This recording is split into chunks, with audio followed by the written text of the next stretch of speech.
एकछिन यो चाहिँ एकदमै महत्त्वपूर्ण कुरा हो, यो चाहिँ हामीले जान्नै पर्छ बुझ्नै पर्छ है। त्यस कारणले यो चाहिँ पहिलो फर्स्ट फ्लोरको चाहिँ केस हो यो चाहिँ। अब हाम्रो यो यो यो जुन इलेक्ट्रिकल यो जुन सकेट देखिरहेको छ त्यसको उतापट्टि चाहिँ बाथरुम हो खासमा।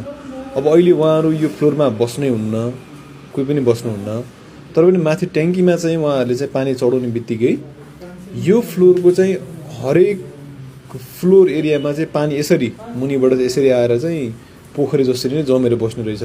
त्यस कारणले चाहिँ अब घरमा कोही बस्नुहुन्न भने पनि केही समस्याहरू चाहिँ आउन सक्छन्। त्यस कारण टाइमली इन्स्पेक्सन चाहिँ, टाइमली घरलाई चाहिँ चेक गर्ने, यसो हेर्ने काम चाहिँ गर्नुपर्छ नि। र अब यस्तो प्रब्लमले चाहिँ धेरै कुराहरूलाई इफेक्ट गर्न सक्छ, जस्तो इलेक्ट्रिकल हाजर्ड कुराहरू ल्याउने, इलेक्ट्रिकल चाहिँ कुनै एक्सिडेन्ट गराउन सक्छ यसले।